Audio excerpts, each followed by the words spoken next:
Palavra da Verdade, com Hernandes Dias Lopes. Meus amados irmãos, nós vamos abrir a Palavra de Deus no livro de Atos dos Apóstolos, capítulo 20. Faremos a leitura dos versos 7 ao verso 12. Atos 20, 7 a 12.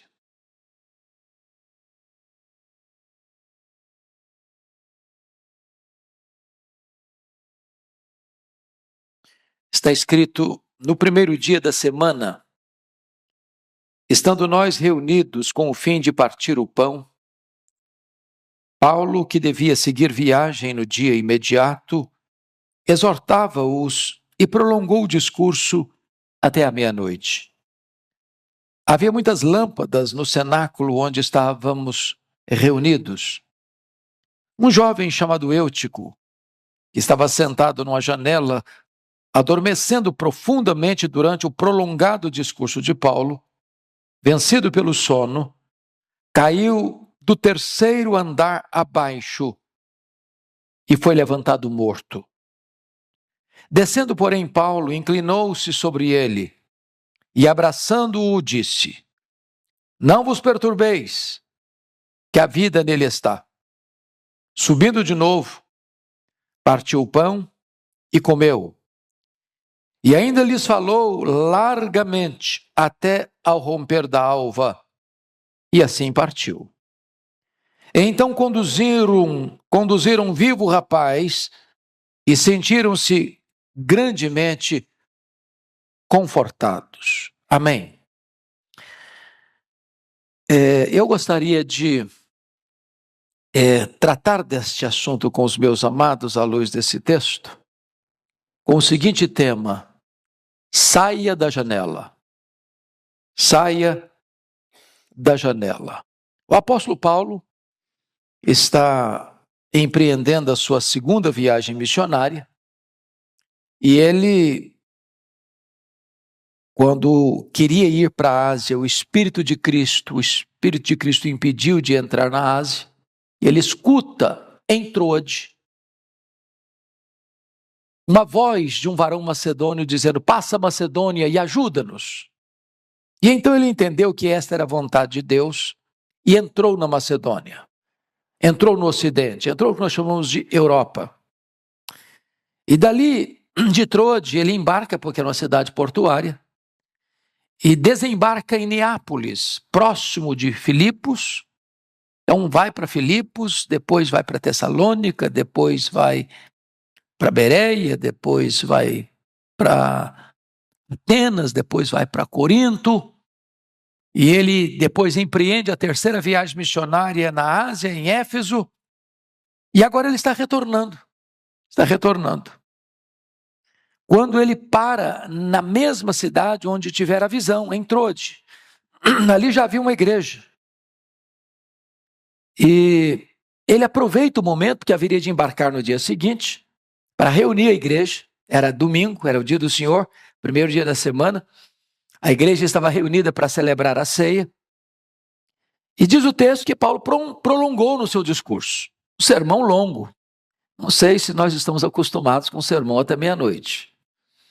Mas talvez os resultados não seriam muito diferentes hoje.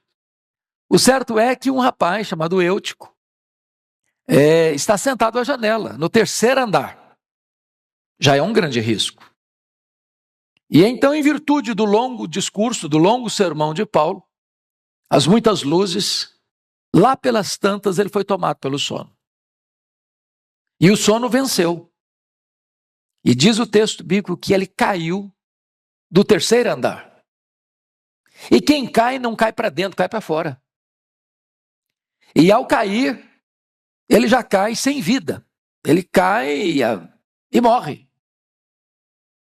E então diz a Escritura que Paulo desce, toma-o, debruça sobre ele, e diante do pânico da multidão que está reunida no cenáculo, fala calmo, dizendo: fiquem tranquilos, a vida está nele. E depois da ressurreição de Eutico, diante de um fato tão extraordinário, porque dos muitos milagres operados por Deus por intermédio de Paulo, é o único momento em que acontece uma ressurreição no ministério de Paulo. E eu penso que a igreja poderia estar tão feliz e tão exultante que terminaria o culto ali mesmo, não teria mais Santa Ceia, não teria mais sermão e o povo sairia pulando de alegria, talvez saindo até pelas praças de madrugada, dizendo que um grande milagre tinha acontecido. Não, eles simplesmente voltaram para o cenáculo, terceiro andar. Paulo continua o seu sermão até o raiar do dia. E esse episódio, meus amados irmãos, nos enseja algumas lições que passo a descrever. Em primeiro lugar, a janela é um lugar que oferece muitas distrações. Primeiramente, conduz à acomodação, porque notem vocês, nós estamos falando de um ambiente que não tem ar-condicionado. Nós estamos falando de um ambiente que o clima é quente. Então, estar na janela é um lugar de ar mais fresco. É um lugar que pode sugerir desinteresse e pode também levar a pessoa a dar uma espiada, uma olhada, uma contemplada no que está acontecendo do lado de fora. Então, a janela é um lugar de distração. Mas vejam vocês que ele está no culto, ele está no cenáculo. Possivelmente era um membro da igreja. E ele está na igreja. Mas ao mesmo tempo que ele está na igreja, ele está com um olhar para fora do culto, do acontecimento, da adoração. É como se ele tivesse experimentando o melhor do culto e o melhor do que está acontecendo na rua. A atenção dele está dividida. Diríamos nós, um pé na igreja, outro no mundo. E nessa conjuntura, está aqui o grande problema. Porque isso é como aquela parábola que Jesus contou da semente que cai no meio do espinheiro. Muitas coisas disputam o interesse desse ouvinte. É a pessoa que não é focada. É a pessoa que vem para o culto, mas o corpo veio, mas a cabeça não veio totalmente. O coração não veio totalmente. Na mesma medida em que ele está presente, ele está ausente. Além disso, isso conduz a uma espécie de insatisfação interior. Num dado momento, o eutico desconectou-se com o culto. Num dado momento, o eutico parou de ouvir o apóstolo Paulo. Num dado momento, as coisas de dentro já não atraíam tanto mais. De repente, o que está do lado de fora, pulsando lá na rua, no movimento do vai e vem, é que capta a atenção dele. E ao perder o interesse dentro, ele vai se ligando ao que está fora. E esse é um risco ainda hoje. É o risco que aconteceu com o pródigo. Ele está na casa do pai, ele tem a mesa farta do pai, ele tem comunhão com o pai, ele tem a proteção do pai, ele tem o cuidado do pai. Mas de repente o coração dele já está do lado de fora da casa do pai. Ele é atraído por uma coisa que chama a atenção dos seus olhos. Talvez a curiosidade. E se você para perceber as tentações que rondam o coração de um jovem, às vezes a curiosidade é grande.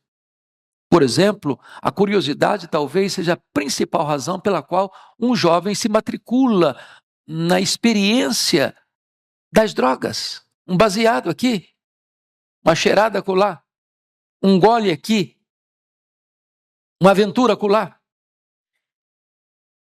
E hoje, quando infelizmente o Brasil aprova a descriminalização da questão da maconha, de até 40 gramas, que dá para fazer mais de 50 baseados, nós estamos não só abrindo uma janela colorida de tentação, mas empurrando a juventude. Terceiro andar abaixo. Porque é provado que hoje, por exemplo, a maconha tira completamente a concentração de um rapaz para estudar, para trabalhar, para se relacionar, que é a porta de entrada para outras drogas. É a janela aberta que conduz a uma insatisfação interior e que leva as pessoas a quererem satisfazer essa curiosidade ou essa insatisfação interior. Mas mais do que isso, a janela é um local que pode oferecer para as pessoas um limite perigoso. Porque é preciso ter equilíbrio. Qualquer desequilíbrio, a pessoa pode cair. E esse limite é perigoso porque a pessoa pode pensar assim: até onde eu posso ir? Quando eu devo parar? Eu tenho um controle da situação? Eu posso parar quando eu quero parar?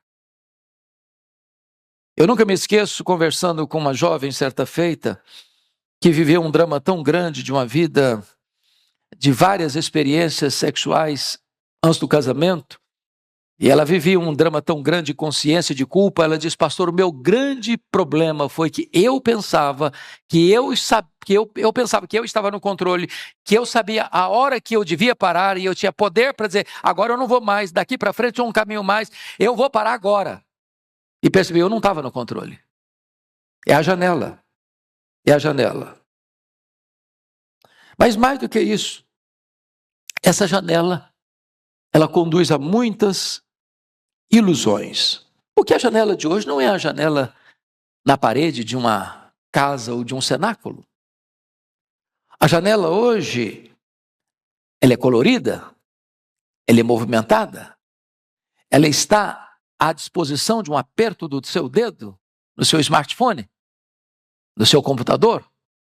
É a internet, que oferece tantas cenas coloridas, tantas atrações perigosas, e tanta gente é capturada pela sedução dessa janela, para a pornografia, para o sexo ilícito, para as aventuras, para os jogos perigosos.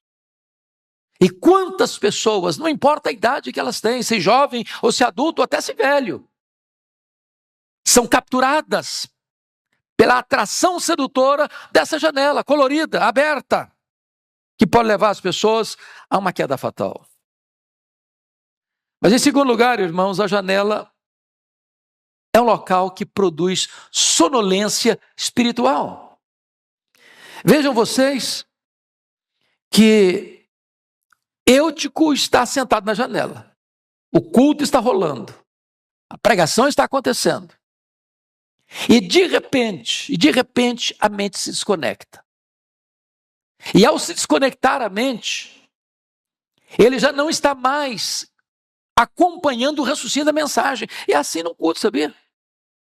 Às vezes a pessoa está aqui no culto, está lá olhando, você pensa até que a pessoa está prestando atenção, está nada. Ela já está no outro canal, ela já está viajando, ela já não está escutando mais nada. O pensamento voa, a imaginação corre.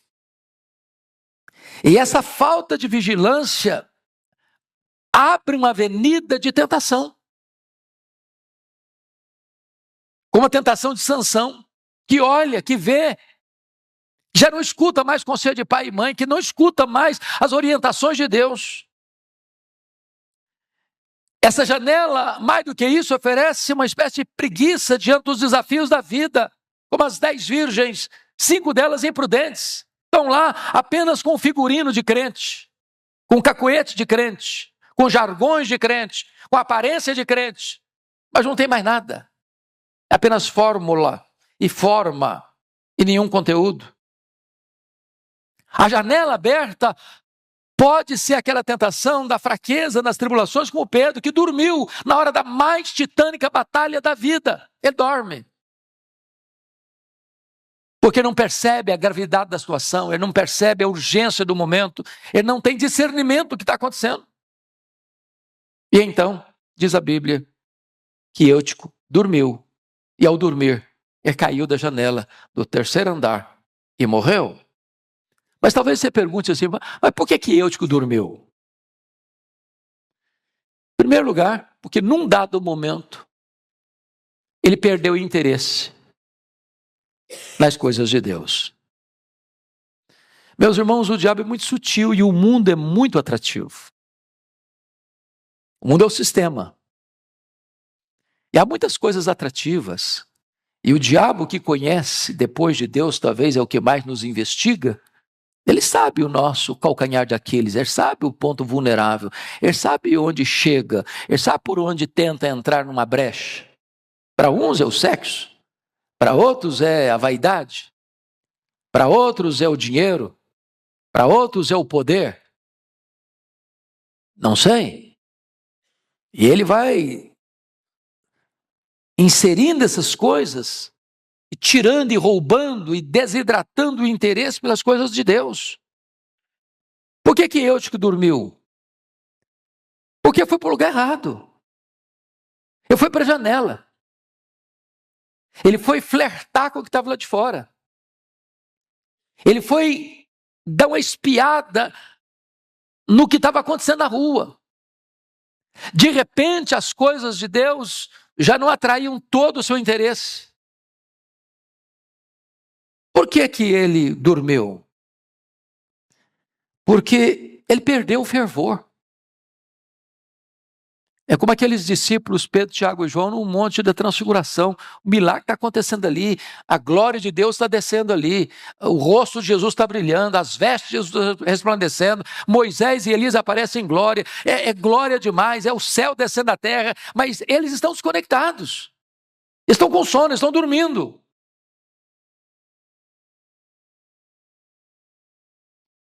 Poderíamos dizer, literalmente, que Eutico morreu de sono. Conhece essa expressão, né? Fulano morreu de sono. Ele morreu literalmente de sono. Ele caiu da janela. Então, a terceira lição que eu gostaria de trazer para a nossa reflexão nesta manhã é que a janela é um lugar de quedas perigosas.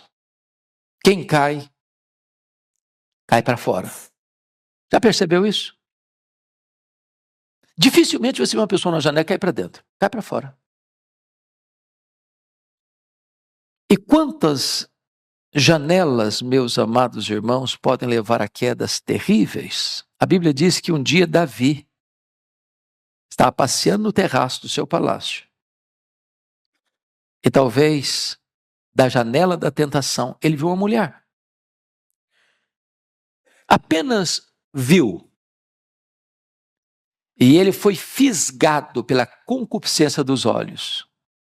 E ele deu vazão àquela olhada que se transforma num desejo, que se transforma numa paixão violenta, que se transforma num caso, que se transforma numa encrenca, que se transforma num assassinato, que se transforma numa mentira velada, que se transforma num casamento conveniente, que se transforma numa culpa avassaladora, que se transforma numa tragédia para a sua família.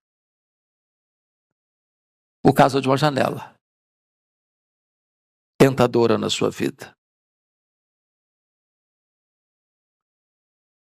Cuidado com a janela. Fuja da janela. E eu tenho certeza que você sabe do que eu estou falando.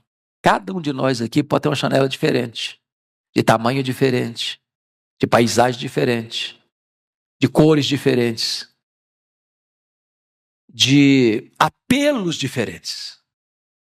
Cuidado, fuja dessa janela. O texto diz que Eutico caiu e morreu. Há muitas quedas. E nós somos frágeis, sabia?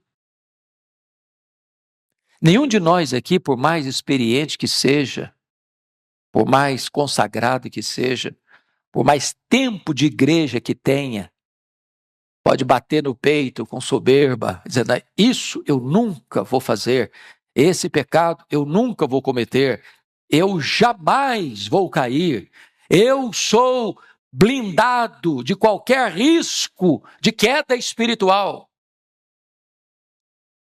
Se o Senhor não segurar firme a nossa mão, nós tropeçamos. Quem nos segura é Ele.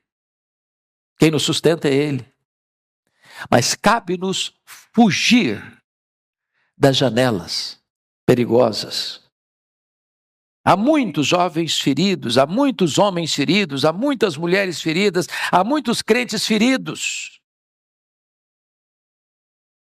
Eutico caiu, Eutico morreu, porque ele não ouviu. Eu imagino que o apóstolo Paulo, que tinha passado por Troade, e passado por Troade talvez mais de 5 anos. Ele passou 1 ano e meio em Corinto, ele passou 3 anos em Éfeso.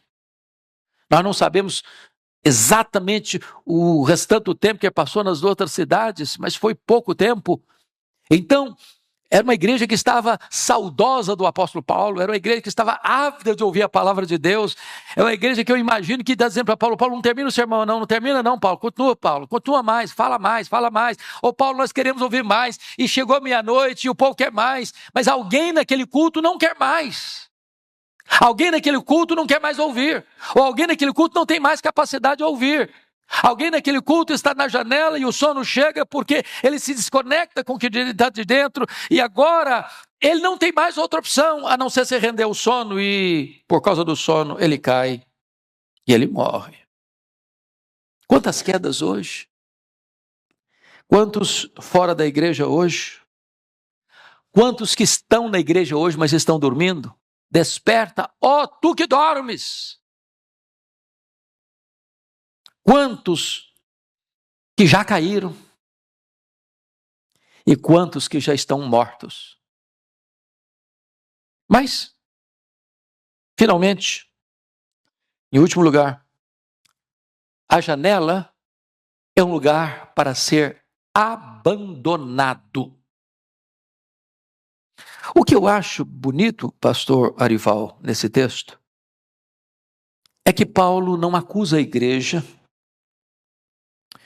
nem mesmo passa um sermão no Eutico, depois que ele ressuscita. Não consta isso. Em vez de Paulo censurar, em vez de Paulo criticar, em vez de Paulo acusar, em vez de Paulo botar uma tonelada de culpa sobre o rapaz depois de ressuscitado, Paulo age. E Paulo demonstra o poder da ressurreição. Primeiro, Paulo desceu. Veja você comigo, versículo 10. Descendo, porém, Paulo inclinou-se sobre ele. O Eutico só se levantou porque o Paulo desceu. Tem hora que nós precisamos descer aos que caíram para socorrê-los. É triste quando você vê uma cena de alguém resvalando os pés e caindo, alguém numa janela e caindo, todo mundo começa a apedrejar. Todo mundo começa a massacrar ainda mais. Às vezes a impiedade daqueles que não caíram com os que caíram é um ato que não revela graça. Nós não podemos ser um exército que massacra e mata ainda mais os que caíram e estão feridos. Paulo desceu. Segundo, Paulo se inclinou sobre ele. Isso é um gesto de misericórdia, de compaixão, de identificação para ajudar quem está caído. Quando você lê no livro de Reis, 2 vezes, a história de Elias e de Eliseu, que lida com um menino morto, semelhante ao que Paulo está fazendo com Eutico, que eles se inclinaram, que eles se envolveram, que eles não ficaram distante, censurando, ou sentindo asco daquele que caiu, daquele que morreu. A igreja é uma comunidade terapêutica. A igreja é um lugar de cura. A igreja é um lugar de vida. A igreja é um lugar de restauração. E Paulo está nos ensinando aqui a necessidade de nós descermos e nos inclinarmos sobre aqueles que estão machucados, feridos e até mortos nos seus delitos e pecados. Mas mais, você pode notar no verso 10 que Paulo fez mais do que descer e inclinar-se. Ele abraçou. Não é fugir, não é condenar. Abraçar. Não é fácil abraçar um defunto.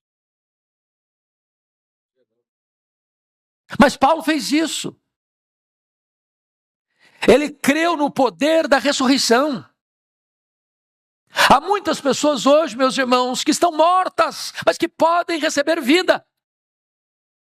Mas que podem ressuscitar no poder do nome de Jesus. E a igreja é esse lugar onde os mortos recebem vida. Louvado seja o Senhor.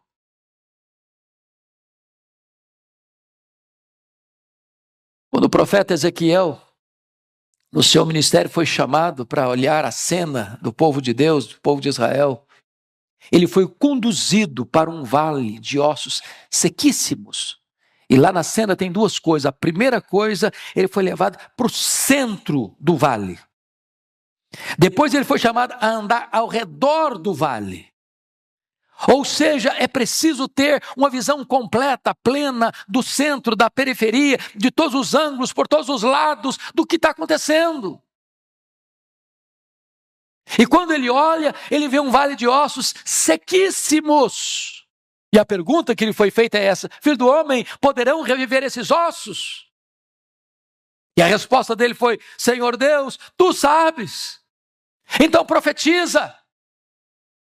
E na medida que ele profetiza, que ele proclama a palavra, esses ossos começam a mexer, esses ossos começam a reviver, e então o Espírito Santo entra e ali se levanta um exército. É possível que os mortos ressuscitem, é possível que haja vida aonde agora reina a morte.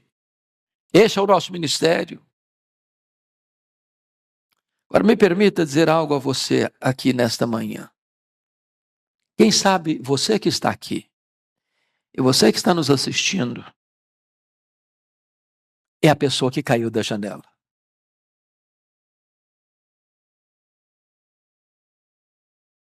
Você sabe do que eu estou falando? Quem sabe você é a pessoa que caiu da janela.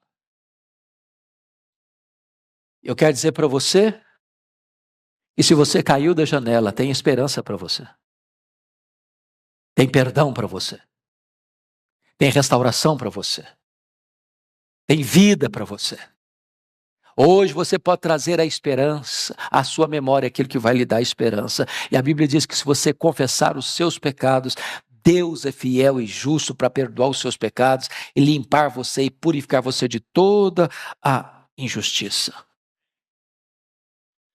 Mas eu quero terminar dizendo que Paulo, depois desse extraordinário milagre, a ressurreição de um jovem, poderia dizer: meus irmãos, o culto está terminado. Eu acho que aqui é o ápice da noite. Não tem mais nada mais interessante a acontecer aqui hoje. Qualquer continuação seria um anticlímax. Mas não foi o que ele fez, não. Você pode ler o verso 11 comigo? Vamos ler juntos o versículo 11, por favor? Subindo de novo, partiu o pão e comeu. E ainda lhes falou largamente até o romper da alva, e assim partiu. Eu acho extraordinário, porque Paulo continuou na igreja, Paulo celebrou a ceia, continuou na missão da igreja, Paulo continuou a pregar, e ele continuou anunciando a palavra de Deus. Não tem nada mais importante na vida da igreja do que o culto, irmãos. Que é o culto. Esta igreja podia sair gritando pelas ruas de Troade. Um milagre aconteceu, um milagre aconteceu, um milagre aconteceu. Paulo poderia, a partir dali, fazer do seu ministério um local de testemunhos dos milagres. Eu chegava na igreja e falava: gente, eu quero contar um milagre, eu quero contar um milagre, eu quero contar um milagre. E era grande o milagre. Não. Milagre traz glória para Deus. Mas o milagre não é um substituto do evangelho. O Evangelho é o grande milagre de que Deus se fez homem, de que o Verbo eterno se encarnou, de que o autor da vida morreu na cruz e ressuscitou, e voltou para o céu e vai voltar para buscar a sua igreja. O Evangelho é Jesus. O milagre é testemunho do poder de Jesus. E o versículo 12 nos diz que conduziram vivo o rapaz e sentiram-se grandemente confortados.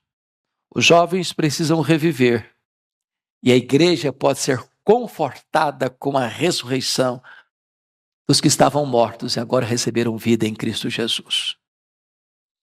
A palavra que eu tenho a você nesta manhã é esta: saia da janela. Fuja da janela. Foque o seu coração e a sua mente no que Deus está falando ao seu coração. Que Deus nos ajude. Amém.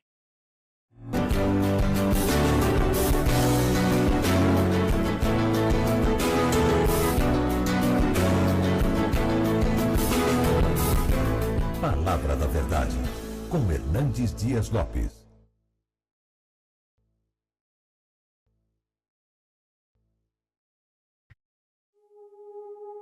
Don't cry, love. Your tears don't belong. That beautiful smile is where you shine.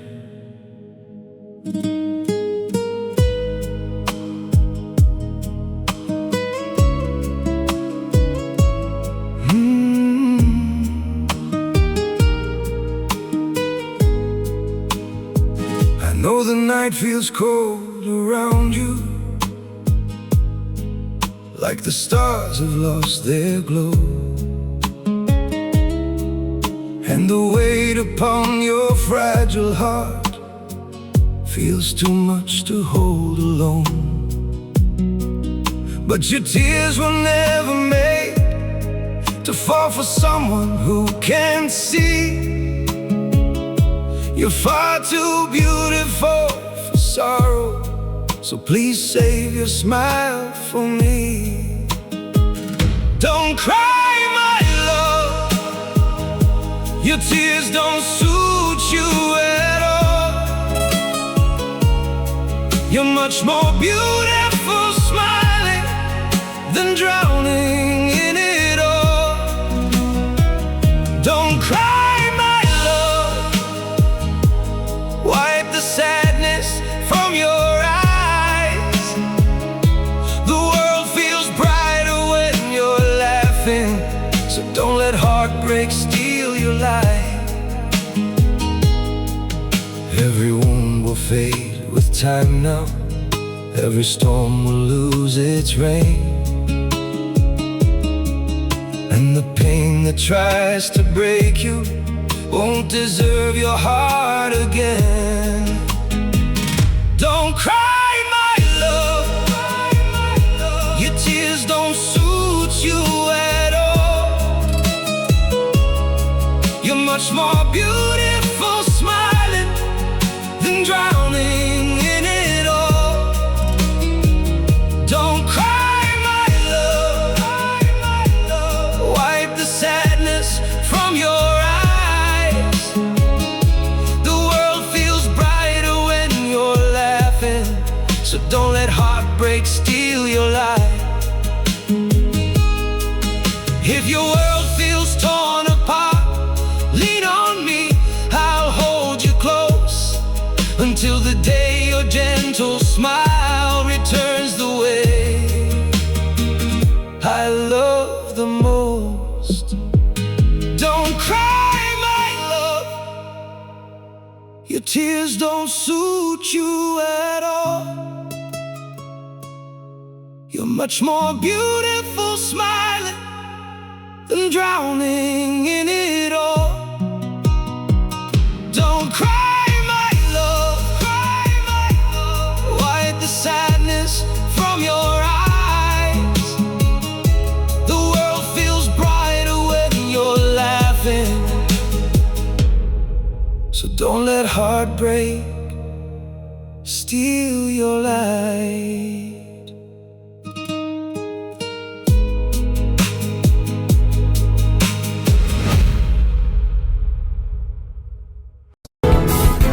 Palavra da Verdade, com Hernandes Dias Lopes. Abra sua Bíblia comigo, por gentileza, no livro de Apocalipse, capítulo 1. Apocalipse, capítulo 1.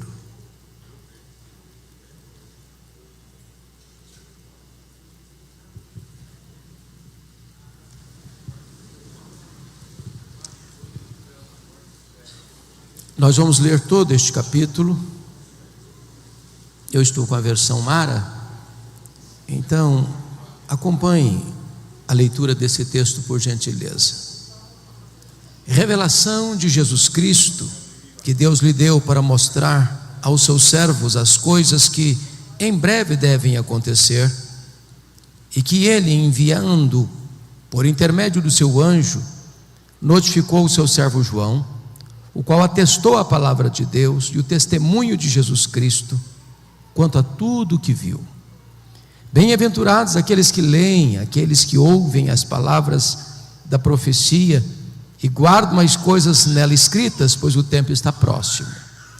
João, mais 7 igrejas que se encontram na Ásia, graça e paz a vós outros, da parte daquele que é, que era e que há de vir, da parte dos 7 espíritos que se acham diante do seu trono, e da parte de Jesus Cristo, a fiel testemunha, o primogênito dos mortos e o soberano dos reis da terra, aquele que nos ama e pelo seu sangue nos libertou dos nossos pecados e nos constituiu reino, sacerdotes para o seu Deus e Pai, a ele a glória e o domínio pelos séculos dos séculos. Amém.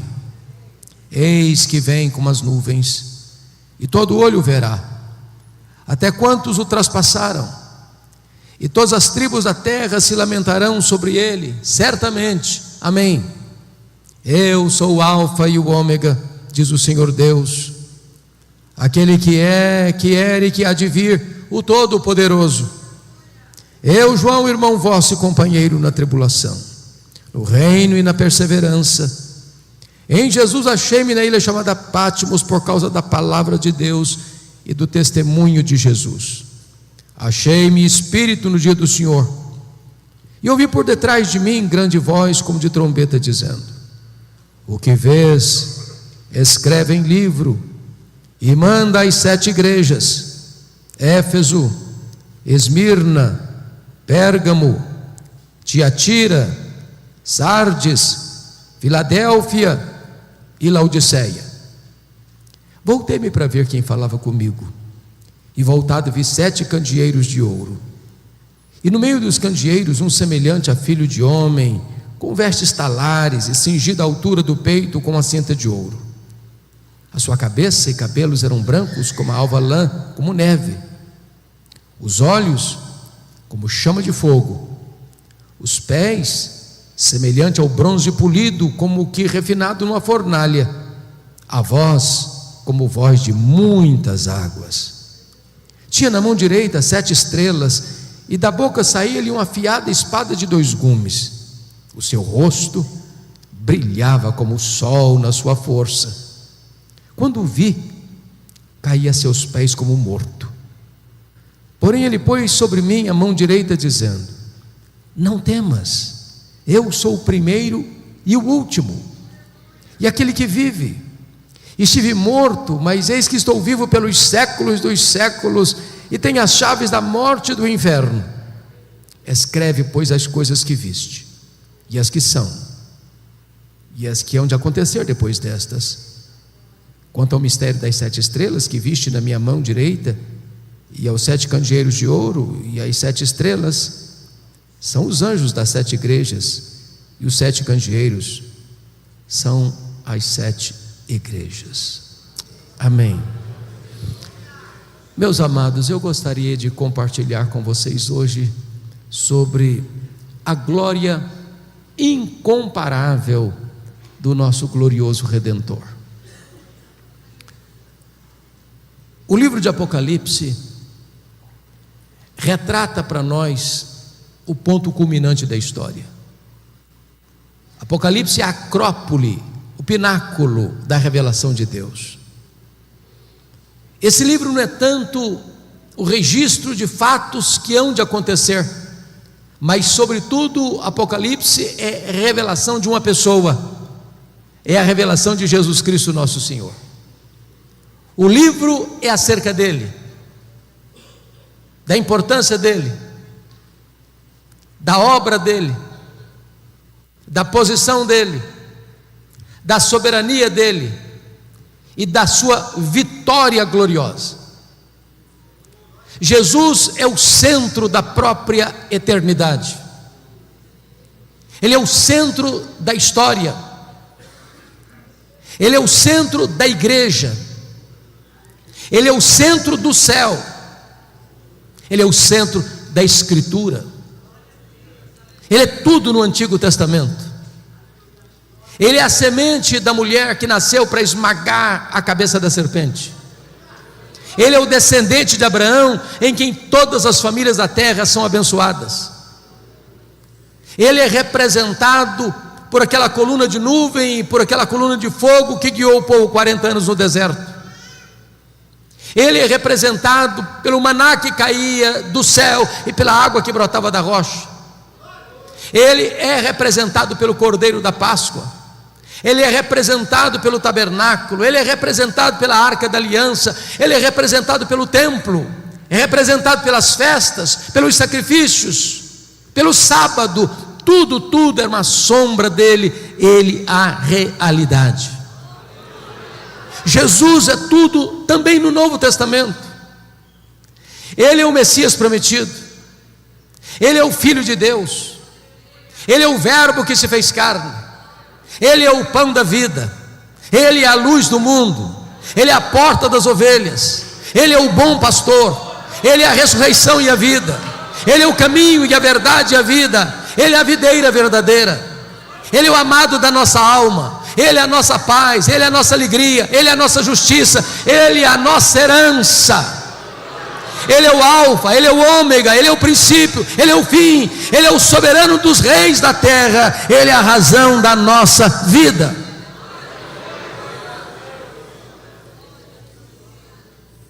Este livro apresenta-nos a revelação de Jesus, porque não há nenhuma causa mais poderosa para fortalecer um obreiro, para encorajar uma igreja, do que a consciência de quem é Jesus e a importância de Jesus no nosso meio.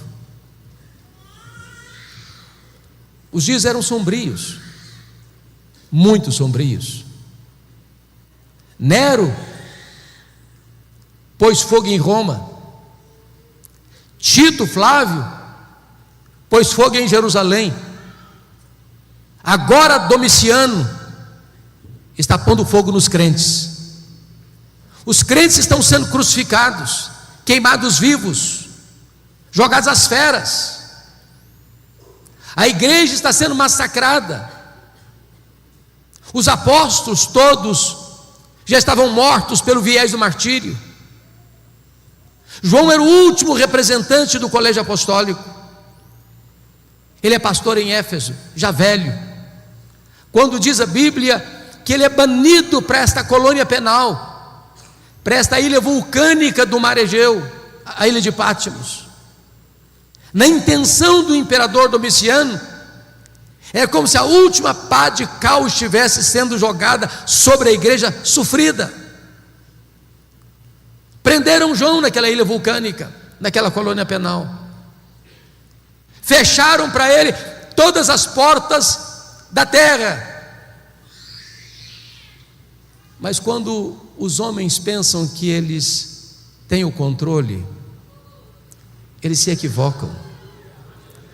Porque os homens maus deste mundo podem prender os crentes, podem banir os crentes, podem torturar os crentes, podem matar os crentes, podem fechar para eles todas as portas da terra.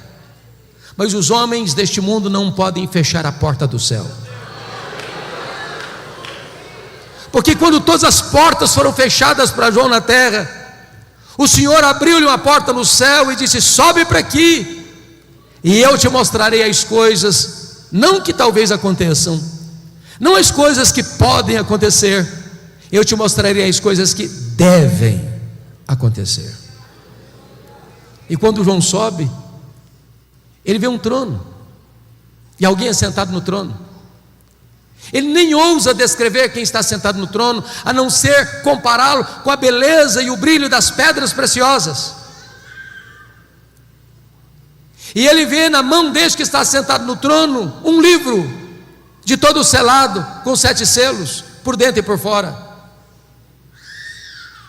E a Bíblia relata que uma pergunta ecoa no céu, na terra e debaixo da terra: quem é digno de abrir o livro e desatar-lhe os selos? E diz a Escritura que ninguém foi encontrado digno. E João começa a chorar, porque parece que a história está à deriva. Quando ele está rendido às lágrimas, ele escuta uma voz: não chores, João, eis que o leão da tribo de Judá, a raiz de Davi, venceu para abrir o livro e desatar-lhe os selos.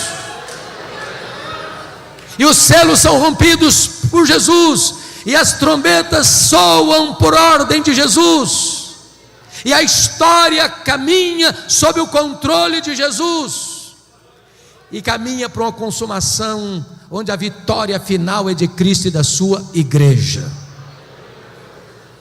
Então, irmãos, à luz desse texto,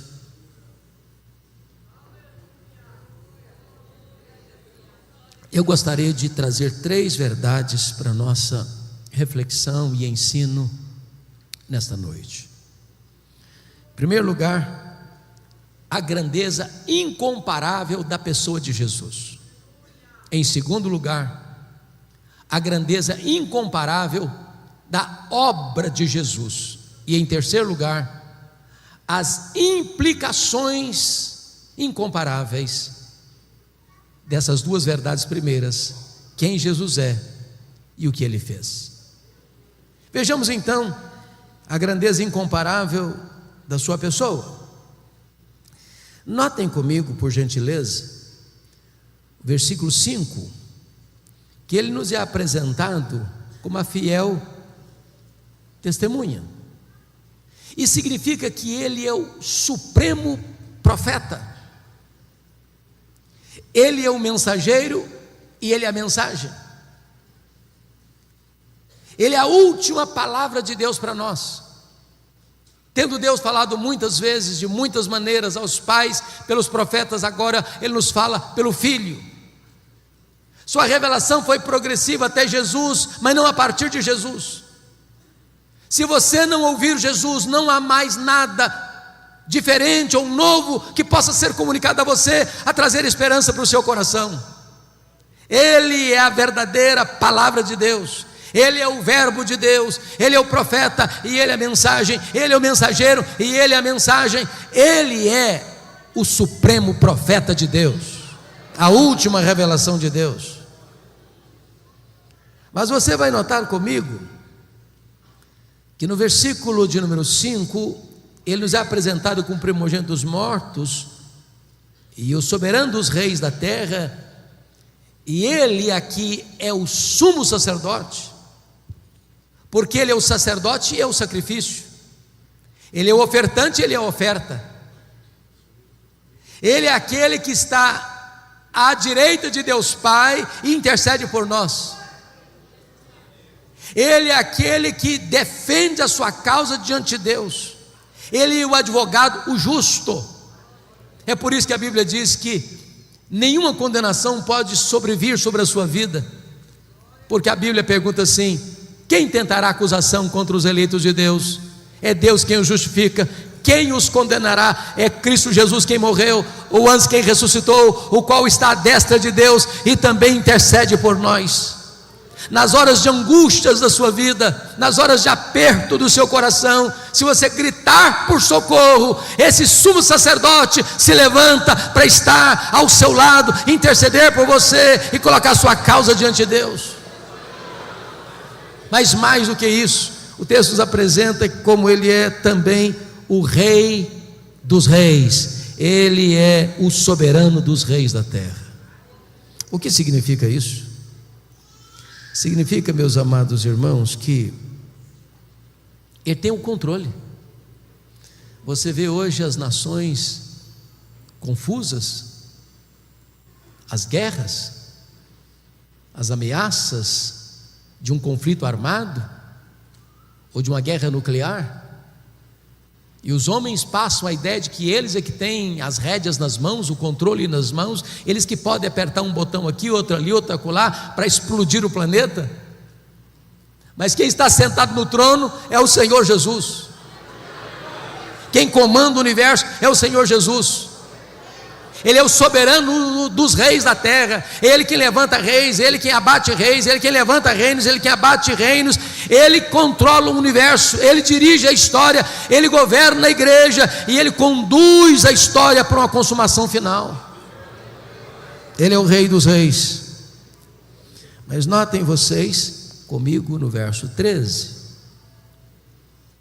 que quando João volta para ver quem falava com ele, ele vê 7 candeeiros, e no meio dos candeeiros um semelhante a filho de homem.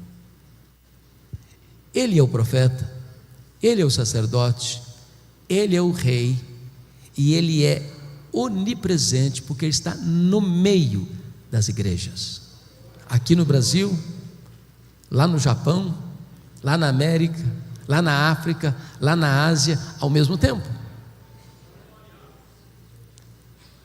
Não há nenhum crente reunido nesse horário, em qualquer lugar do mundo, onde a promessa não se cumpra. Onde tiver 2 ou 3 reunidos em meu nome, ali eu estarei no meio deles. Ele está aqui hoje. E é porque Ele está aqui hoje que você e eu viemos para cá. Ele é a razão dessa igreja existir. Ele é o conteúdo que essa igreja tem pregado há décadas nessa cidade. Ele é a nossa esperança. Ele é a razão da nossa vida. Ele é o amado da nossa alma. E Ele está aqui nesta noite para nos sondar, para nos exortar, para nos corrigir, para nos consolar, para nos fazer promessas. Agora notem comigo, amados, que quando João vai descrevê-lo, além de descrever a sua onipresença, ele vai descrever também que ele é eterno. Confira comigo o versículo 14: a sua cabeça e cabelos eram brancos como a alva lã, como neve. Significa que ele é eterno. Ele é o Pai da eternidade. Ele preexiste ao tempo, Ele preexiste à história, Ele preexiste ao princípio. Antes que houvesse mundo, Ele já existia. Ele não deriva sua glória da criação. Se Ele não tivesse criado os céus e a terra, Ele era completo em si mesmo, satisfeito em si mesmo, perfeito em si mesmo. Ele é eterno. O tempo não o colhe de surpresa. A história que vem e que consumará não fecha a sua compreensão do tempo, porque Ele está para além do tempo. Ele é eterno. Ele não é pego de surpresa. Ele não está lá no céu esfregando as mãos, ansioso, sem saber o que vai fazer diante dessa conjuntura atual. Mas notem mais, versículo 14: Ele não apenas é onipresente, Ele não apenas é eterno. Versículo 14 diz que Ele é também onisciente. Os seus olhos são como chama de fogo. Ele tudo sabe, Ele a tudo vê, Ele a todos sonda. É por isso que Ele se dirige às igrejas da Ásia, e para 5 delas Ele diz: eu conheço as tuas obras. É por isso que Ele disse à igreja de Pérgamo: eu conheço o lugar onde tu habitas, onde está o trono de Satanás. É por isso que ele diz à igreja de Esmirna: eu conheço a tua tribulação e a tua pobreza. Ele conhece o seu futuro, ele conhece o seu passado, ele conhece o seu presente, ele sabe quem é você, ele sabe o que você pensa, ele sabe o que você fala, ele sabe o que você faz, ele sabe o que você pensa. Nada pode ficar oculto aos olhos daquele que tem, às vistas daquele que tem os olhos como chamas de fogo. Ele é onisciente. Mas veja comigo, versículo 15: os pés semelhante a bronze polido, como que refinado numa batalha, numa fornalha. O que significa isso? Significa que ele é onipotente. Essa é uma figura de linguagem para dizer que se os seus pés são como bronze polido, como que refinado numa fornalha, ninguém resiste ao seu poder. Na linguagem do profeta Daniel, capítulo 2, que é uma das figuras mais incríveis da Bíblia, daquele sonho de Nabucodonosor, daquela grande estátua, cabeça de ouro, braços de prata, peitoral de prata, tronco de bronze, e as pernas de ferro, e os dedos de ferro e barro, representando os grandes impérios do mundo na época, a Babilônia, o Império Medo-Persa, o Império Grego e o Império Romano. Diz que uma pedra não lavrada por mãos bate nos pés da estátua, e toda a estátua vira pó, e essa pedra preenche todo o mundo. Sabe o que significa isso, meus irmãos? A Bíblia diz que quando Jesus voltar, Ele vai colocar todos os seus inimigos debaixo dos seus pés. Ele é vencedor. Aqueles que blasfemam dele, aqueles que negam a sua existência, aqueles que hoje zombam e escarnecem da nossa fé, aqueles que proíbem que o seu nome seja proclamado, que a sua palavra seja lida, terão que enfrentá-lo para serem derrotados por ele. E diz a Bíblia que ele vai lançar no lago do fogo o anticristo, o falso profeta, o diabo, a morte, o inferno e todos aqueles cujos nomes não estão escritos no livro da vida. E então ele entrará para a sala das bodas, para uma festa que não vai terminar nunca mais, para reinar com a sua igreja, e os seus inimigos serão completamente destruídos, porque ele é onipotente. Entendamos isso, irmãos. Ninguém pode prevalecer contra Jesus. Quando você vê o ímpio hoje estufando o peito e arrogantemente insurgindo-se contra Jesus, Jesus está dando corda, está dando corda, está dando corda. Na hora que a corda puxar, o ímpio não tem amparo nenhum.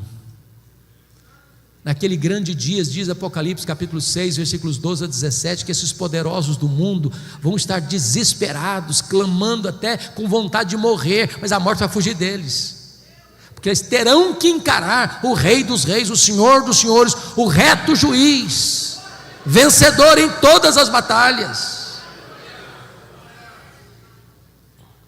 Eu pergunto a vocês: onde estão os reinos deste mundo com tanto poder? Onde está a Babilônia hoje? Onde está o Império Assírio hoje? Onde está o Império Medo-Persa hoje? Onde está o Império Grego hoje? Onde está o Império Romano hoje? Onde estão os poderosos deste século?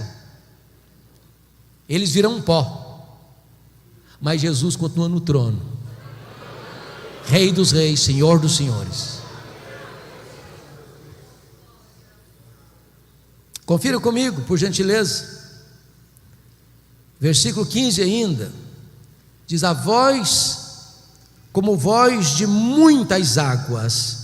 Sabe o que significa isso? Ele é irresistível. A Bíblia diz que a voz de Deus é poderosa, que ela despede chamas de fogo, que ela faz tremer o deserto, que ela despedaça os cedros do Líbano. Ele dá uma ordem e o universo se forma. Ele dá uma ordem e o sol para. Ele dá uma ordem e as estrelas aparecem. Ele dá uma ordem e o mar se acalma. Ele dá uma ordem e o vento cessa. Ele dá uma ordem e um verme cumpre o seu mandato. Ele dá uma ordem e uma mula profetiza. Ele dá uma ordem e os demônios batem em retirada. Ele dá uma ordem e os anjos saem para obedecer a seu comando. Ele tem uma voz poderosa, voz como voz de muitas águas. Ele é irresistível. Sabe o que é maravilhoso? Você e eu somos a caixa de ressonância desta voz, quando pregamos o Evangelho, porque a Bíblia diz que o Evangelho é o poder de Deus para a salvação de todo aquele que crê. O coração mais duro é quebrado pelo martelo da palavra de Deus. Pregue esta palavra, proclame esta palavra, porque não é palavra de homem, é a palavra do Deus vivo, a palavra onipotente de Jesus. Confira comigo, por gentileza, agora, versículo 17.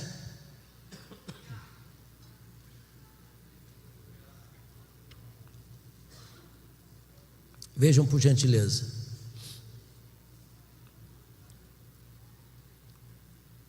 Versículo de número 17. Versículo 16 ainda. O 16 ainda, no finalzinho. Diz o versículo 16: na sua mão tinha na sua mão direita 7 estrelas, e da sua boca saía-lhe uma afiada espada de 2 gumes. Aqui eu quero destacar que ele é vitorioso. Se vocês lerem com atenção, vão perceber que no grande dia final, na batalha final, não acontecerá lá uma batalha de conflagração de carros, tanques de guerra. A única arma que vai ser acionada é a espada que sai da boca do Cordeiro.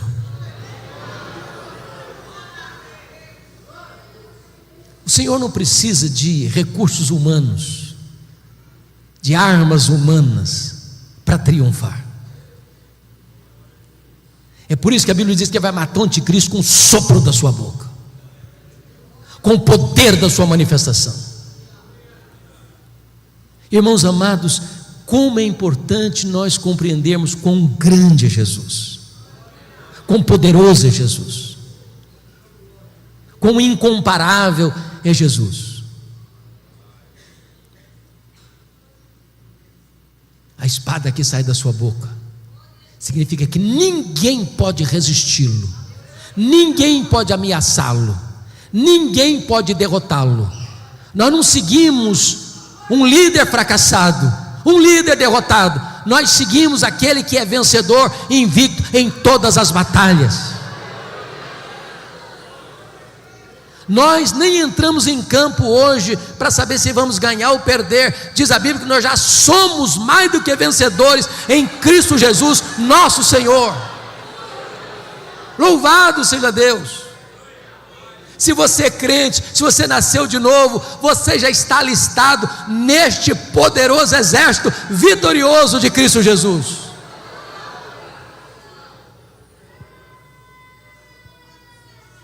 Mas notem comigo, o versículo 16 ainda diz: e o seu rosto brilhava como o sol na sua força. Oh, meus amados irmãos, aqui ele é o Cristo glorioso.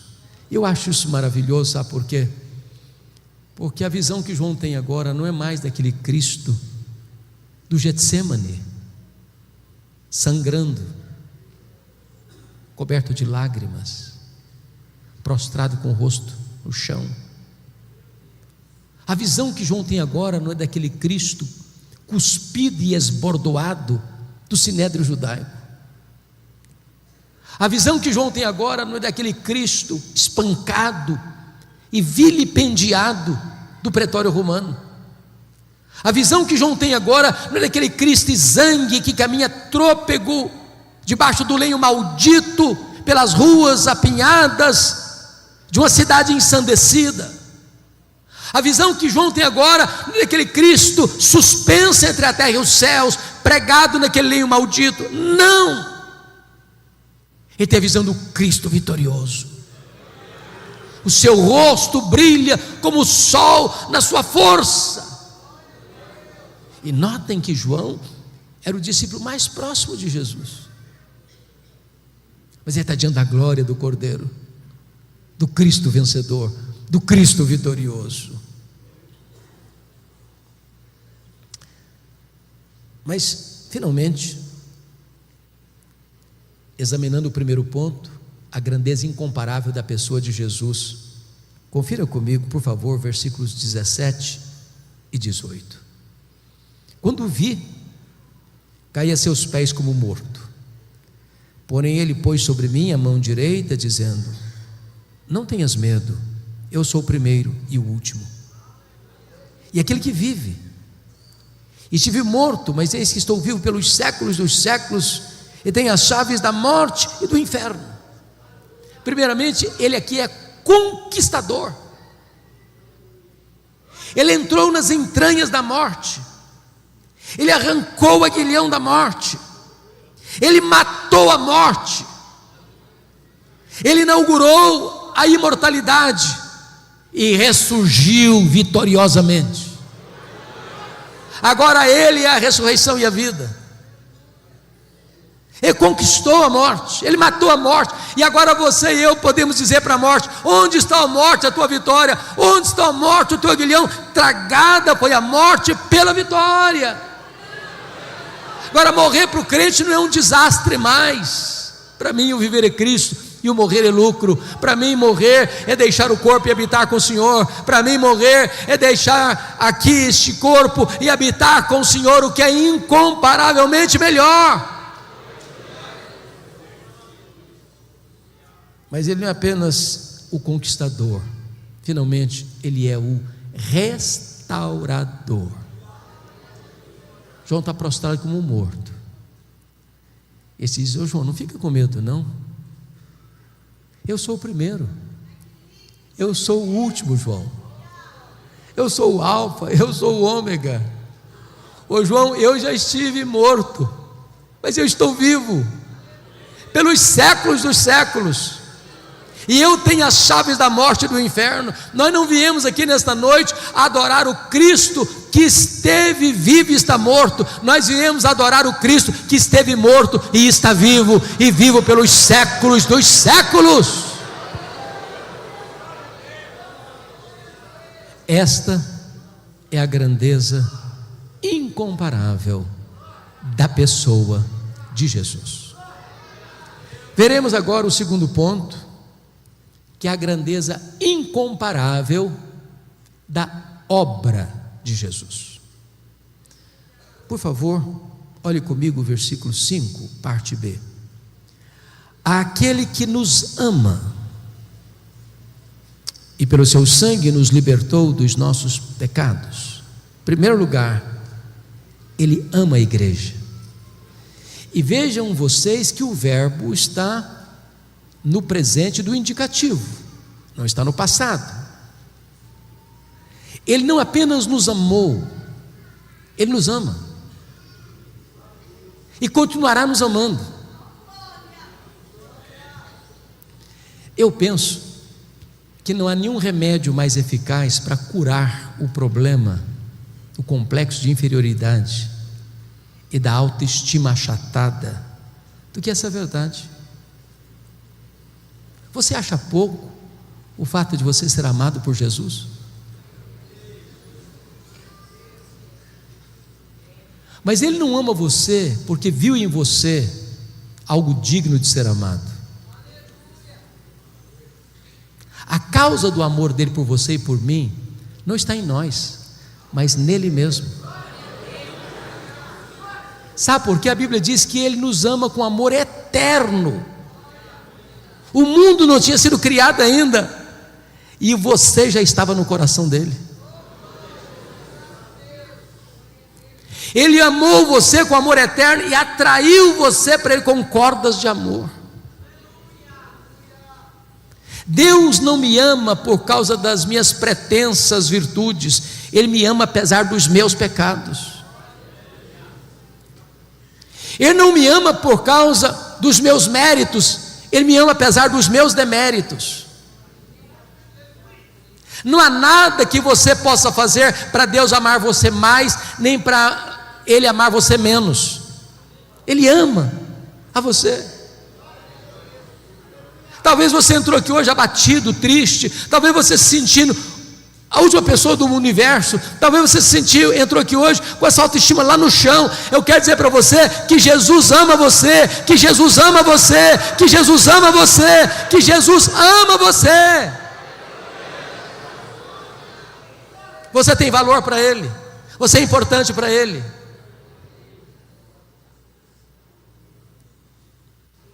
A segunda verdade que está aqui, notem comigo, por gentileza. Verso 5 ainda, está escrito o seguinte: e nos libertou, e pelo seu sangue nos libertou dos nossos pecados. Agora note que o verbo não está no presente mais, está no passado. Sabe o que significa isso? A redenção que Ele deu para você é perfeita, é completa, é eficaz. Você não está meio salvo, você está salvo. Ele não deu para você meia vida eterna, Ele deu para você vida eterna. Agora notem mais, nem você nem eu podemos nos libertar dos nossos pecados. Impossível. Impossível. A Bíblia chega a dizer que assim como um leopardo não consegue tirar suas próprias manchas, nem um etíope consegue mudar a cor da sua própria pele, assim também eu não posso fazer o bem se eu estou inclinado a fazer o mal. A inclinação da nossa carne é inimizade contra Deus. Eu estava rendido aos meus pecados. Paulo diz em Efésios capítulo 2 que o homem antes da sua conversão, ele está depravado, escravizado, condenado e morto nos seus delitos e pecados. Não há nada que ele possa fazer. Talvez você tenha lutado, talvez você tenha se esforçado, mas a grande verdade é que Jesus Cristo, Filho de Deus, Ele nos libertou pelo seu sangue dos nossos pecados. As algemas foram quebradas, as cadeias foram rompidas, a prisão foi aberta. Nós estávamos na potestade de Satanás e Ele nos tirou de lá. Nós estávamos na casa do valente e Ele amarrou o valente e nos tirou de lá. Nós estávamos no império das trevas e Ele nos transportou de lá para o reino da luz. Hoje nós somos um povo livre, salvo, remido no sangue do Cordeiro. Louvado seja Deus. Bendito seja o Senhor. Então, a obra dele, Ele nos ama. Segundo, Ele morreu por nós. Terceiro, Ele não apenas ama a igreja, Ele não apenas morreu pela igreja, Ele também honrou a igreja. Olha o versículo 6 comigo. E nos constituiu reino, sacerdotes para o seu Deus e Pai. E Ele não pode concluir sem uma doxologia. A Ele glória e o domínio pelos séculos dos séculos, amém. Preste atenção nisso. Você que foi salvo pela graça, você está numa posição muito elevada. Você foi constituído rei e sacerdote.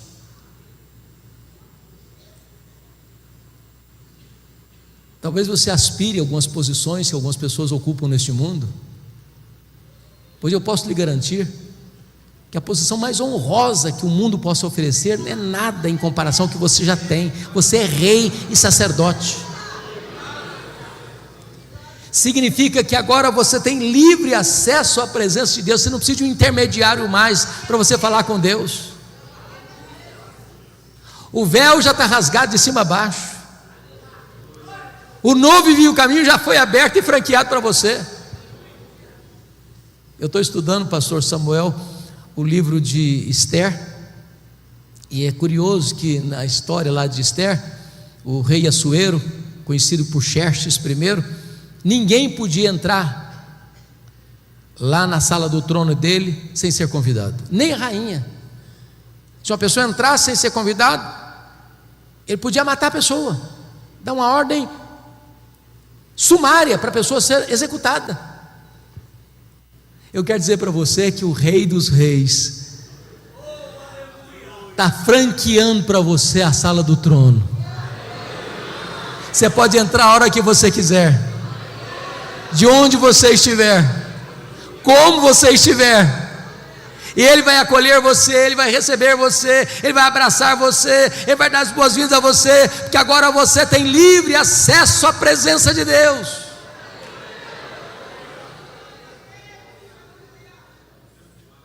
A Bíblia diz que o Senhor não apenas vai nos levar para o céu, Ele vai nos levar para o trono. Foi a promessa da igreja de Laodiceia: ao vencedor dar-lhe-ei sentar-se comigo no meu trono, como eu venci e sentei com o meu Pai no seu trono. Entenda o valor que você tem para Deus. Você é rei, você é sacerdote. A Bíblia chega a dizer que no dia do juízo nós vamos julgar o mundo, nós vamos julgar os próprios anjos. Então, primeiro, Ele ama a igreja. Segundo, Ele morreu para a igreja, pela igreja. Terceiro, Ele honrou a igreja. Mas em quarto lugar, Ele voltará para a igreja. Veja o verso 7 comigo, por favor. Eis que vem com as nuvens, e todo olho verá, até quantos o traspassaram. Todas as tribos da terra se lamentarão sobre ele, certamente. Amém. Irmãos, a segunda vinda de Cristo é a nossa bendita esperança. Viva esperança. De vez em quando as pessoas perguntam assim: mas quem está no controle desse mundo maluco? Deus ou o diabo? Essa pergunta foi feita por A.W. Pink. Guerras, violência, terrorismo, grupos de extermínio, crime organizado, corrupção, prostituição, apostasia. Parece que o carro saiu dos trilhos.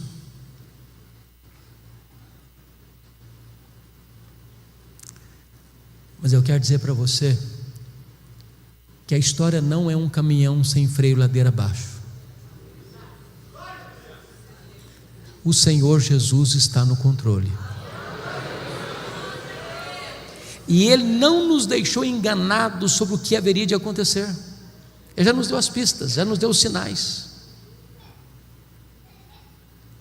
E quando os homens acharem que eles estão no controle, ou que o mal está prevalecendo, Ele voltará e colocará todos os inimigos debaixo dos seus pés, e reinará supremo para sempre e sempre e sempre. A pergunta, irmãos, é como Ele voltará? E a Bíblia responde: Ele voltará pessoalmente. Pessoalmente. Ele não vai mandar um embaixador, não. Ele mesmo virá. Lá em Atos 1, 9 a 11, diz que quando os galileus estavam olhando para as alturas, Jesus subindo entre nuvens, dois anjos aparecem e diz: varões galileus, por que estáis olhando para as alturas? Esse mesmo Jesus que vi subir, assim descerá dos céus. Ele pessoalmente virá. Ele pessoalmente virá. Segundo, como ele voltará? Ele voltará visivelmente. Todo olho verá, até aqueles que o traspassaram. O que significa isso? Sabe o que a Bíblia diz? Quando Jesus voltar, lá em João 5, 28 e 29, diz que todos os mortos sairão dos túmulos, uns para a ressurreição da vida, outros para a ressurreição do juízo. Quando Jesus voltar, duas coisas vão acontecer: ressurreição para os que estiverem mortos, e transformação e arrebatamento para os que estiverem vivos. Aquelas pessoas que cuspirem em Jesus, que cravaram a fronte de Jesus com coroa de espinho, que esbordoaram Jesus, que pregaram Jesus na cruz, vão ter que ressuscitar, e vão ter que ver Jesus na sua glória vindo. E Paulo diz que todo joelho vai ter que se dobrar, nos céus, na terra e debaixo da terra, e toda língua vai ter que confessar que Jesus Cristo é Senhor, para a glória de Deus Pai. A igreja fará isso com a maior das alegrias, os ímpios com o maior dos terrores. Terceiro lugar, como Jesus voltará? Ele voltará audivelmente. Ressoada a trombeta de Deus, ouvida a voz do arcanjo, ele descerá dos céus. Se a volta de Jesus vai ser o fato mais público da história, também será o fato mais audível da história. Não haverá montanha tão alta, deserto tão inóspito, caverna tão escura, que impedirá as pessoas de ouvirem o alarido desta vinda. Se de dia, se de tarde, se de noite, não sabemos, porque ele virá de dia, ele virá de tarde, ele virá de noite. Como assim? Agora estamos 8:30 da noite no Brasil, mas já é 8:30 da manhã no Japão. Então, se Jesus voltar de noite para o Brasil, volta de manhã para o Japão. Se volta num horário aqui, volta no outro horário na África, volta outro horário na Europa. É por isso que Jesus disse: olha, não sabe se é de dia, se é de tarde, se é de noite.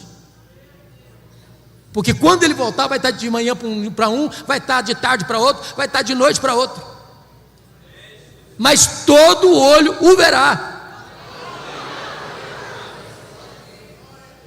Quarto lugar, como ele voltará? Ele voltará repentinamente. Diz a Bíblia que vai ser como um relâmpago que risca os céus do Oriente ao Ocidente. Vai ser num momento, num abrir e fechar de olhos. Sabe o que significa isso? Não haverá tempo para você se preparar na última hora. Se você não tiver azeite na sua lâmpada, não tem esperança. Vigiai, vigiai, para que aquele dia não nos tome de surpresa. A igreja de Deus não é filho das trevas, é filho da luz. E filho da luz não é pego de surpresa, porque ele está aguardando na ponta dos pés a vinda do Senhor, dizendo: Maranata, ora vem Senhor Jesus. Ele apressa, ele ama a vinda do Senhor. Quinto lugar, como ele voltará? Ele voltará inesperadamente. Vai ser como ladrão que não manda um WhatsApp para você dizendo: tal dia, tal hora, eu chego na sua casa, prepara um cafezinho, um pão de queijo. Sabe o que significa isso, irmãos? A segunda vinda de Jesus não será um dia óbvio. Notem vocês que todas as pessoas que tentaram marcar a segunda vinda de Jesus, me perdoe da expressão, deram com os burros na água. Aquele dia da economia do Pai vai ser de surpresa. Talvez um dia comum, que se levanta para levar filho na escola, ou para ir para o trabalho, para fazer uma viagem, ou para ficar em casa. Quando as pessoas não perceberem, ele virá Como Jesus voltará? Sexto lugar, ele voltará inescapavelmente. Diz 2 Tessalonicenses que vai ser como uma mulher grávida que está para dar à luz. Ou seja, uma mulher não está meio grávida, ela está grávida. E se ela está grávida, ela vai dar à luz. Em outras palavras, nenhuma corte humana, por mais egrégia que ela seja, pode mudar ou cancelar a segunda vinda de Cristo. Ele voltará, querendo os homens ou não, acreditando os homens ou não, desejando os homens ou não, ele voltará inescapavelmente. Mas em sétimo lugar e último lugar, ele voltará vitoriosamente, gloriosamente, gloriosamente. Diz a Bíblia que ele não vem mais humilde, montado num jumentinho, numa linguagem bíblica da época, ele vem montado num cavalo, colocando na sua coxa Rei dos Reis e Senhor dos Senhores. E ele virá em grande glória. As nuvens serão, meus amados irmãos, a sua carruagem, os anjos a sua escolta, o arcanjo o seu arauto, e os santos o seu glorioso cortejo. E ele virá com muito poder e glória. Louvado seja o Senhor.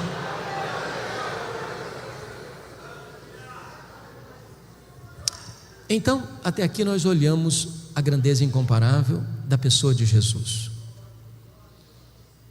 Ele é onipresente, ele é onisciente, ele é onipotente, ele é irresistível, ele é glorioso, ele é vitorioso, ele é restaurador. Olhamos a grandeza incomparável da sua obra. Ele ama a igreja, ele morreu pela igreja, ele exaltou a igreja e ele voltará para a igreja. Agora, em último lugar, terceiro e último lugar, vamos ver a grandeza incomparável das implicações dessas duas verdades. Primeira implicação: não precisamos então ter medo da vida. Tem muita gente com medo da vida. Tem muita gente não querendo acordar. Tem muita gente flertando até com suicídio. Tem muita gente que gostaria de dormir sem data para levantar. Eu quero dizer para você, meu amado, que você não precisa ter medo da vida. Preste atenção no contexto. Por que João está nessa ilha? Do ponto de vista humano. Do ponto de vista humano, ele está lá porque o imperador Domiciano o mandou para lá, como um prisioneiro, numa ilha penal, numa colônia penal, numa prisão de segurança máxima, para trabalhos forçados. Ele já era um homem velho. Ele foi para lá porque está sendo perseguido. Seus pares, os apóstolos, já estão mortos. Os seus irmãos estão sendo queimados vivos, crucificados, jogados às feras. Do ponto de vista humano, o mal está prevalecendo, a igreja está sufocada. Mas o que ele vai entender? Veja comigo o versículo 9: achei-me na ilha chamada de Patmos por causa da palavra de Deus e do testemunho do Senhor Jesus. Ele está fazendo outra leitura. Então, não foi Domiciano que me mandou para cá, não.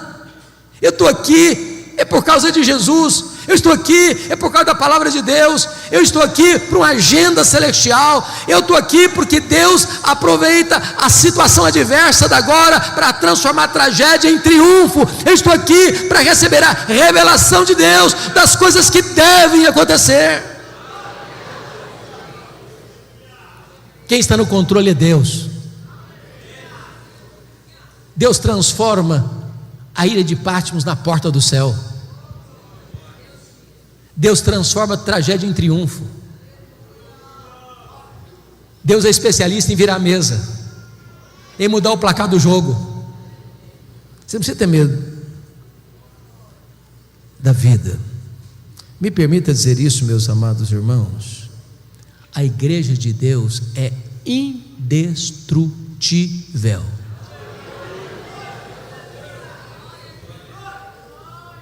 Quando eu digo que a igreja de Deus é indestrutível, eu não estou afirmando que a igreja de Deus não possa ser perseguida. Eu não estou afirmando que a igreja de Deus não possa sofrer sanções penais. Eu não estou dizendo que a igreja não possa sofrer martírio.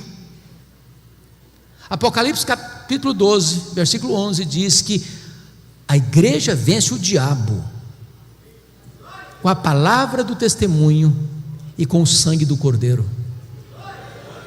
Testemunha aqui é martiria. Ou seja, quando o perseguidor vem e prende um crente, maltrata um crente, e põe o crente contra a parede, diz: ou você nega Jesus, ou eu te prendo, ou eu te bato, ou eu te mato. E o crente diz: eu prefiro morrer do que negar o meu Senhor. Ele morre, mas com a sua morte ele vence. Ele é mais do que vencedor. Ninguém pode derrotar a igreja do Deus vivo. Você precisa ter medo da vida, porque a Bíblia diz que Jesus está vivo pelos séculos dos séculos. Segundo lugar, segunda implicação: em virtude de quem Jesus é e do que Ele fez, não precisamos ter medo da morte. A Bíblia diz o seguinte: Jesus diz para João: João, não fique com medo não, João, eu sou o primeiro, eu sou o último. Eu estive morto, mas eu estou vivo, João, pelos séculos dos séculos. A Bíblia diz que a morte é o rei dos terrores, mas Jesus é o rei dos reis. Jesus entrou nas entranhas da morte, Ele arrancou o veneno da morte, arrancou o aguilhão da morte, matou a morte e ressuscitou. E agora Ele é a ressurreição e a vida. E agora Ele diz para você: se você crê em mim, você nunca morrerá eternamente. Agora você pode dizer para a morte: onde está a morte, a tua vitória? Onde está a morte, o teu aguilhão? Tragada foi a morte pela vitória. A morte não tem mais a última palavra. Jesus é o primogênito dos mortos, Ele é o primeiro da fila. E nós, se Jesus não voltar antes, receberemos um corpo de glória semelhante ao corpo da sua glória. Aliás, um corpo que não vai brigar nem com a balança, nem com o espelho. Perfeito, incorruptível, poderoso, glorioso, semelhante ao corpo da glória do Senhor Jesus. Não vai ter mais doença, não vai ter mais cansaço, não vai ter mais fadiga. Bendito seja Deus. Terceira implicação: não precisam ter medo da vida. Segundo, não precisam ter medo da morte. Terceiro, não precisamos ter medo do desconhecido. Irmãos, você e eu agora não enxergamos na curva, não enxergamos no escuro. Eu sei o final é de glória, mas o processo eu não sei. Eu não sei se você e eu estaremos vivos amanhã. E às vezes a gente fica com medo.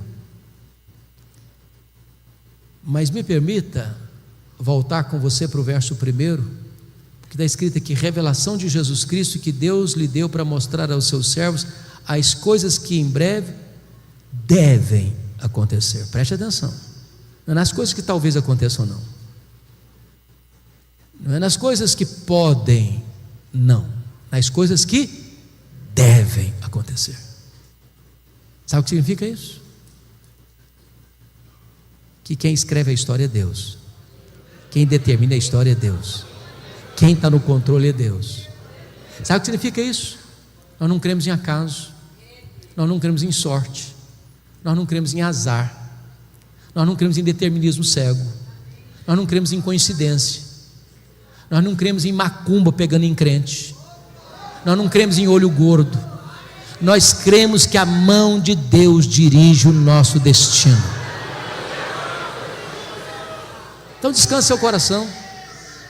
Acalma o seu coração. Você precisa ter medo do desconhecido. Porque o plano de Deus é perfeito e não pode ser frustrado.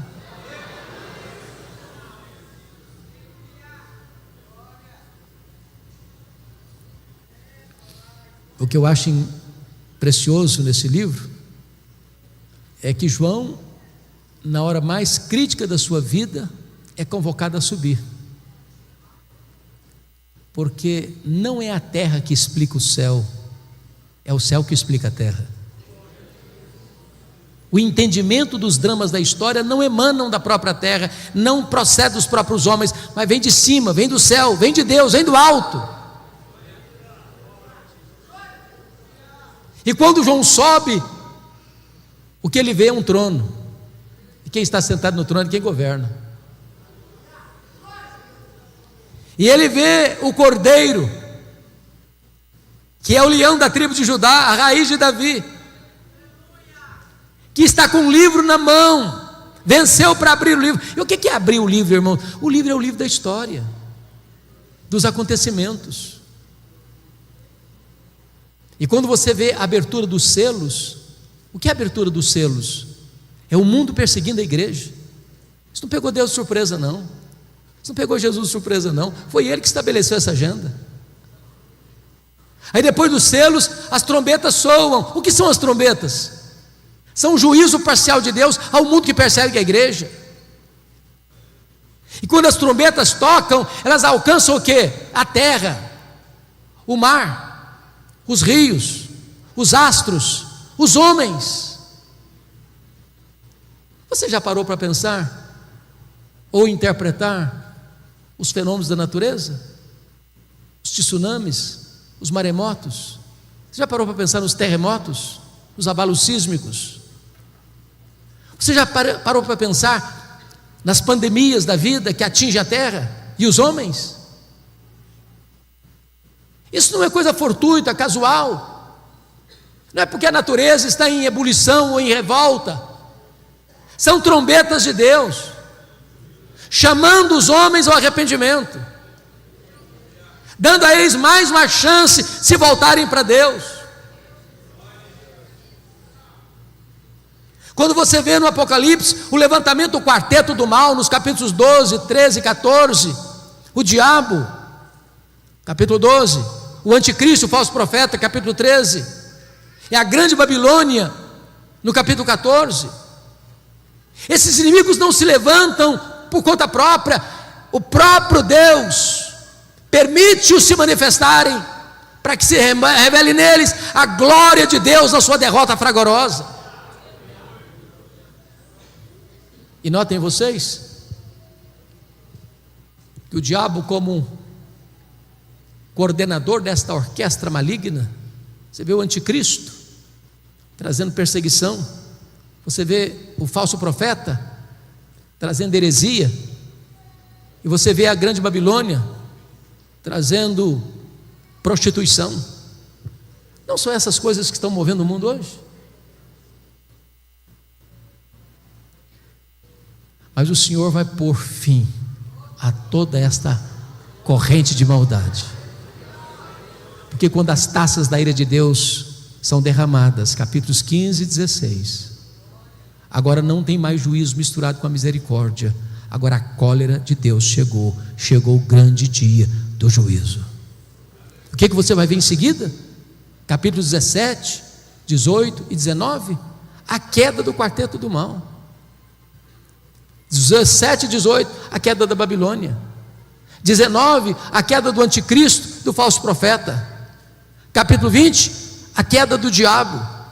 No capítulo 20 ainda, a queda de quem mais? Da morte, do inferno, dos ímpios. E como é que o livro termina? O livro termina com a vitória retumbante, completa, final, cabal de Cristo e da sua igreja. Então você não precisa ter medo do desconhecido, porque o desconhecido é para nós, mas para Deus já está tudo decidido, controlado, resolvido. A vitória é de Cristo e da sua igreja.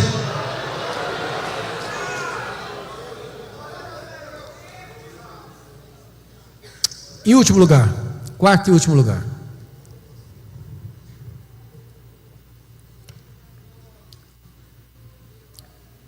porque Jesus é quem Ele é, e porque Ele fez o que Ele fez, então você e eu não precisamos ter medo da eternidade.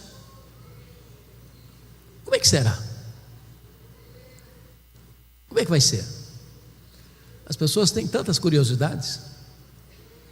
Vamos nos conhecer? Como é que vai ser o nosso corpo? Como é que nós vamos morar lá? Como vão ser os relacionamentos lá? Quanto tempo vai durar? E nem tempo vai ser, porque o tempo você marca com segundos, minutos, horas, dias, semanas, meses, anos, décadas, séculos, milênios. A eternidade não termina nunca. Mas não haverá um dia de monotonismo, não haverá um dia de rotina pesada.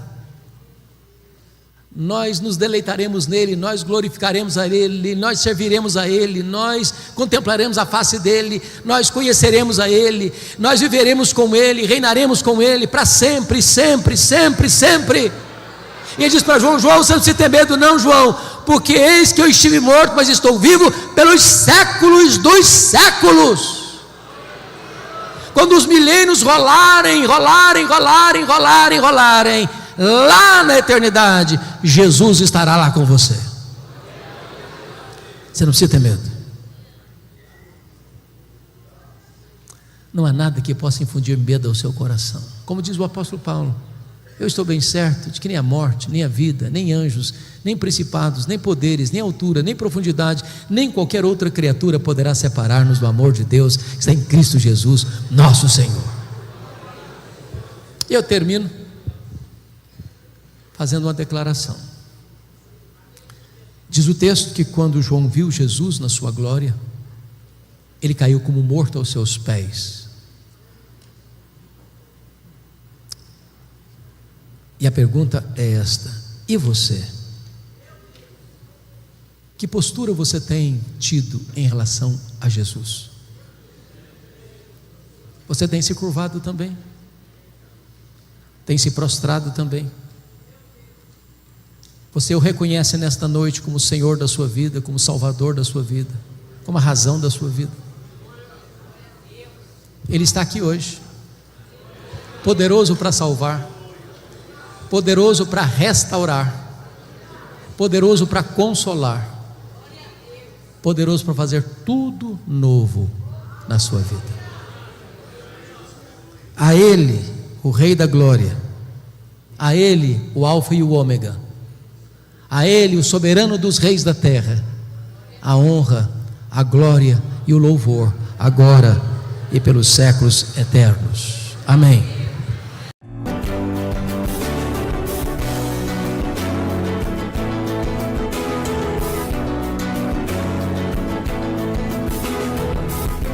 Palavra da Verdade, com Hernandes Dias Lopes.